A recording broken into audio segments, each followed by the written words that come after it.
Italy. Here, every square, museums, cathedrals, and palaces are evidence of the grandiose, complicated history of art and the relationship of the Renaissance city-states. Volumes have been written about it, dozens of documentaries and feature films have been shot. However, the enlightened Italian elite has never been indifferent to art of a different nature, in particular to the art of the East.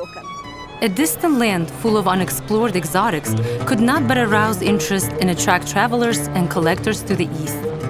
Let us remember the journey of Marco Polo and his book about the diversity of the world, where the author, perhaps for the first time after the antiquity, describes the lands on the territory of present-day Uzbekistan.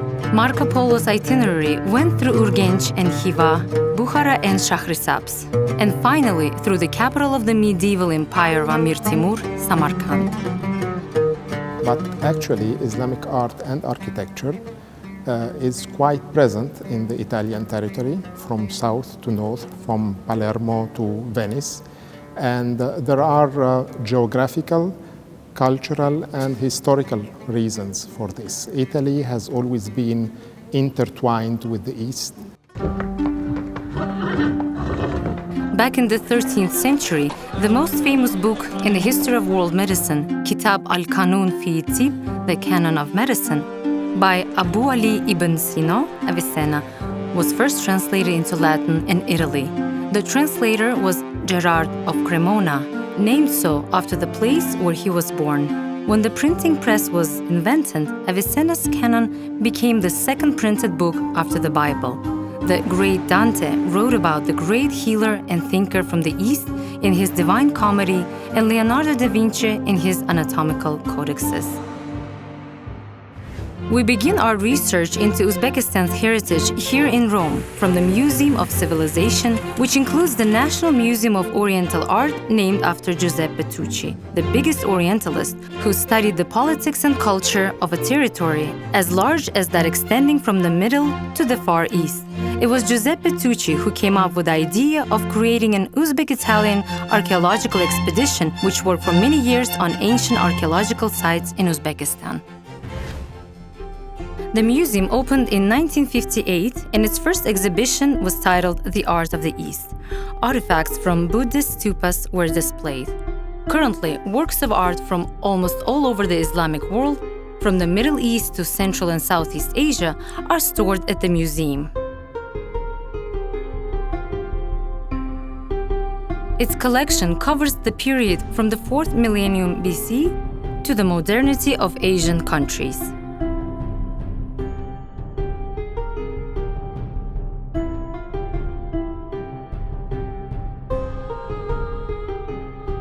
It includes works originating from Uzbekistan.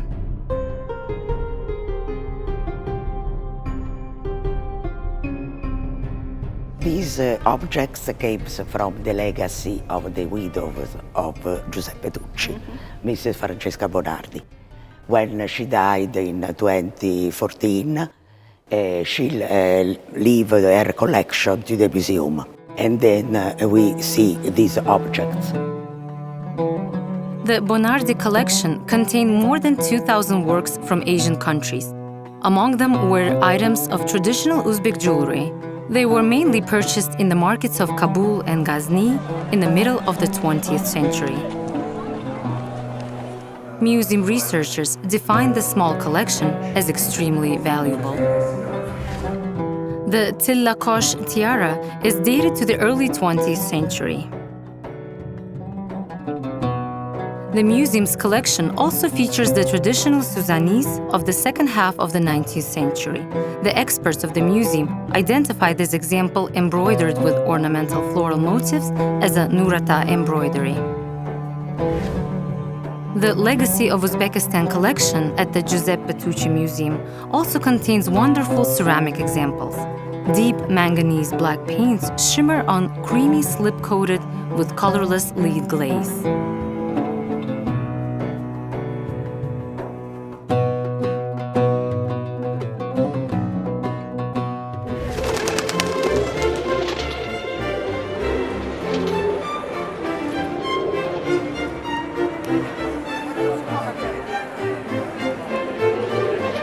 The long ties between the East and Italy can also be seen in collections in Milan. The Museum of Cultures of Milan was founded quite recently, in 2015. Its concept can be described as an intercultural dialogue. The permanent collection is called Meeting Objects and indeed presents ethnographic materials and archaeological artifacts from all continents.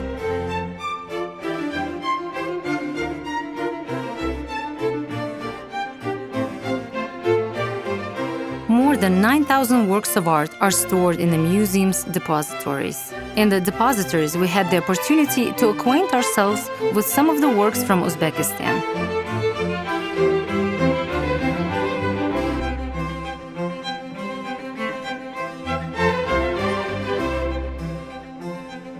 This small but very valuable collection is still being studied by Italian Orientalists. The museum researcher Anna Antonini told me right there in the depository about the origin of the unique Bukharan embroidery of the 19th century, which was purchased in an antique shop in Samarkand in 1970. This was a coverlet, many flowers and geometrical design around. Here you can see this beautiful design with this strange, like a monster, maybe like a dragon or a snake. It's a quite rare textile. This is the only one we have here in museum of this typology. It's an element that it's in many cultures. Of course, maybe there is something with Chinese dragon or Islamic dragon. The dragon, it's a character that we found in all the cultures of the East and the West. Apart from colorful fabrics and Suzanis created in Samarkand and Tashkent, the museum's depositories also contain a dervish outfit. This unique exhibit was purchased by a private collector and donated to the museum.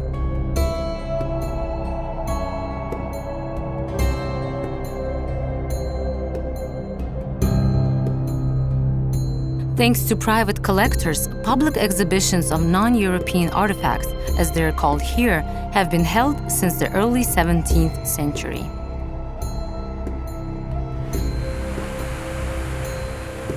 Castello Sforzeschi is the historic castle of Francesco Sforza, which was the residence of Louis Moreau, a duke who lived during the Renaissance. For several years, the great Leonardo da Vinci lived and created his greatest works at his court.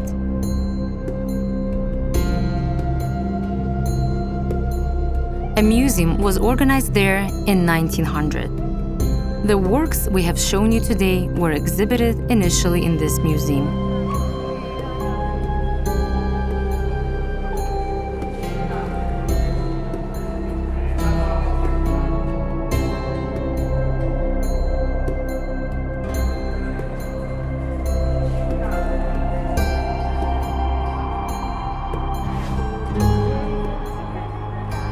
It is impossible to ignore the grandiose monuments of Italian culture. The great cathedral and the famous convent of Santa Maria del Grazie. What makes this place in Milan so unique is that from 1494 to 1498, the great Leonardo da Vinci worked in the refectory of this convent. He created his greatest work there, the Last Supper.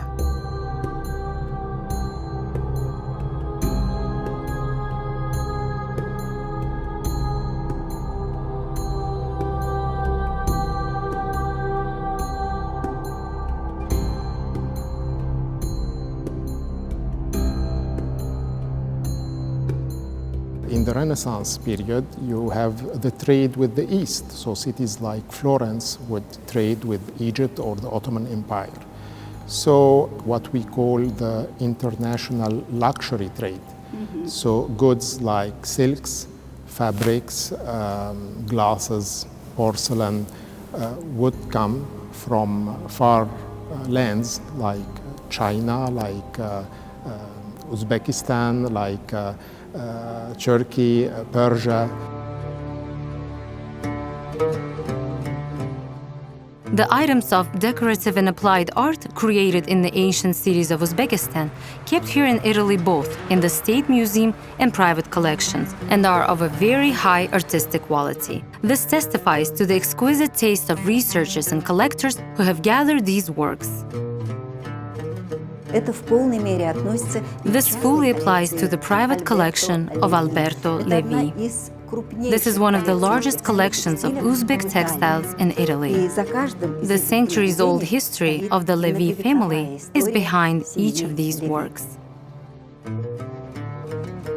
My grandfather first left for Turkmenistan, and then from Turkmenistan he went to Uzbekistan. And that was in the second half of the 19th century. He was in Bukhara, and he was in Tashkent, and he was in Samarkand. And he was dealing in these textiles. He was buying these textiles and selling them to his connections in London, in India, in America, and he was responsible for importing a lot of these wonderful objects to the West. Collecting Sudanese was double the fun because it really enabled me to weave together the family, the threads of my family. Alberto Levi inherited from his grandfather and father a passion for traveling and collecting. He has been gathering his collection for years. Each of these works impresses with a variety of colors, patterns, and the smallest details.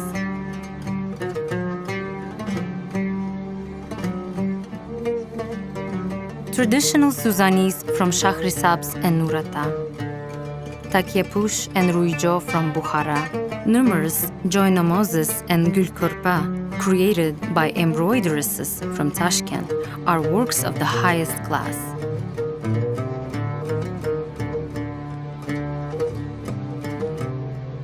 They have retained the local features of their schools.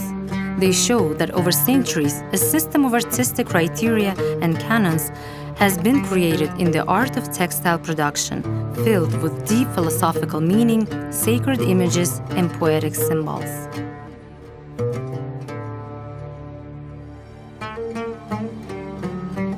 Among the unique items is a ruijo, where the traditional floral ornaments are accompanied by several verses embroidered in Arabic script. Embroidery is a living tradition.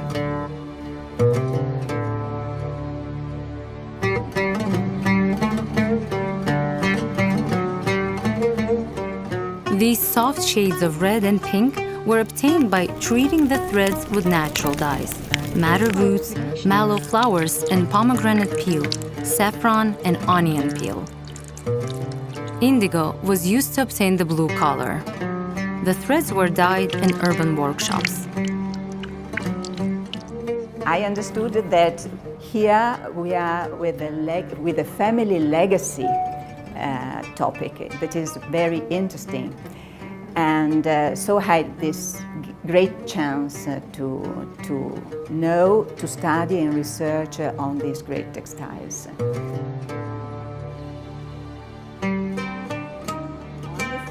Orientalist Francesca Fiorentina has been studying the Alberto Levi collection for many years. She showed another unique embroidery from Bukhara with an ikat lining. This is one of the classic examples of Bukharan embroidery, which has a double value.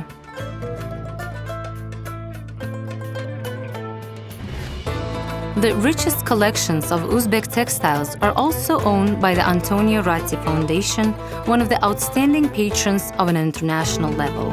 At his Villa Sukota on Lake Como, there are more than 3,000 works and several thousand catalogs with fabric samples dated starting from the 3rd century AD. Throughout his life, Antonio Ratti studied the culture of the East and collected works of decorative and applied art. But it was not collecting for the sake of collecting. He really wanted the artistic principles of Oriental art to be continued in the work of modern European designers. This foundation was founded in 1985. From the very beginning, its purpose was to preserve the cultural values of the past. Establishing his foundation, Antonio Ratti pursued not only commercial goals, The activities of the foundation, managed today by his daughter Anni Ratti, include conducting research into the history of textile and providing support to young talents working in the area of decorative and applied arts. The collection of Uzbek textiles dated to the 19th and early 20th centuries, and traditional clothing was purchased by the foundation at an auction in Milan in 2006. These beautiful and finely made men's and women's robes of ikat and Bukharashoi, decorated with exquisite embroidery, were purchased by the Antonio Ratti Foundation in 2006 at an auction in Milan.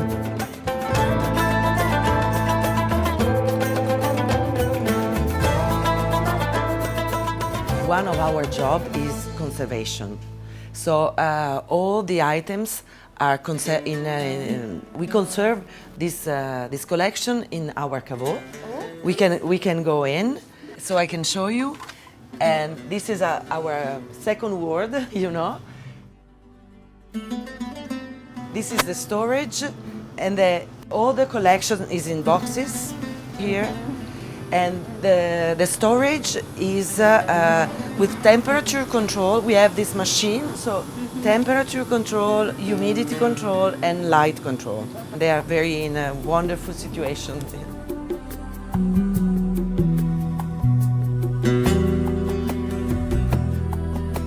Along with the robes dated from the middle of the late 19th century, old colibs, stamps for making patterns and prints on fabrics, are stored here in the depositories. The tradition of decorating fabrics with printed pattern using carved stamps with extremely fine pattern is known from very ancient times. Printed fabrics continued to be widespread in the first half of the 19th century.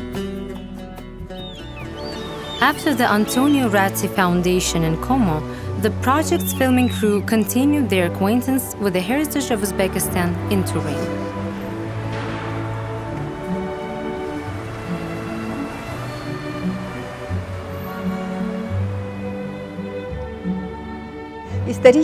Castello del Valentino is a historical monument in Turin. Its construction was begun in the late Renaissance and finished in the middle of the 19th century. This place is associated with the story of the romantic love between Princess Christine of France and the Italian Duke Victor Amadeo I.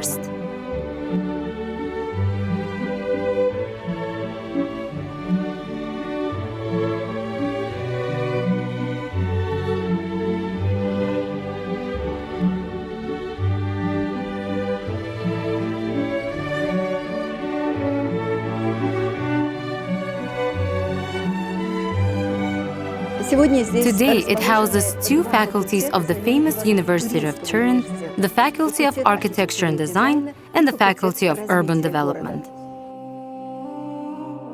The history of the Shalimar private collection in Turin begins in the middle of the last century. The collection includes architectural examples created in Samarkand and Bukhara, which once decorated medieval memorial complexes and madrasas. For Italian researchers, particularly interesting are tiles with Arabic inscriptions. Calligraphy and epigraphy was highly valued in the Muslim world and was considered to be directly related to the Holy Quran. This is a cartouche with a calligraphic inscription made in the Thuluth script of Arabic calligraphy. This is the Al-Kursi ayat number 255 from the Quran, known as the verse of the throne of the Surah Al-Baqarah. This is a very famous verse. It reads, Allah, there is no deity except Him, the ever-living, the sustainer. Neither drowsiness overtakes Him nor sleep. To Him belongs whatever is in the heavens and whatever is on the earth.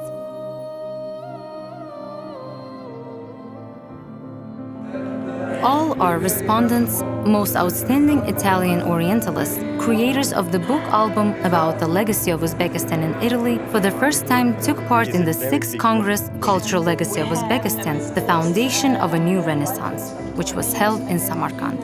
So I'm very happy that our museum can participate in your project, and we have signed with your committee a memorandum of mutual understanding to promote the studies on Uzbek fine arts, antiquities, in Europe, in Italy, and with my colleague we have already written a paper which was published in one of your beautiful books on the legacy of heritage of Uzbek antiquities. The ethnographic collections of the East in Italy have been systematically assembled since the 17th century. Many more manuscripts and work of decorative and applied arts originated from the ancient land of Uzbekistan are kept in museums and repositories. They have yet to be identified and studied. Research into foreign collections and the history of their origin will reveal the early unknown pages and facts of Uzbekistan's legacy.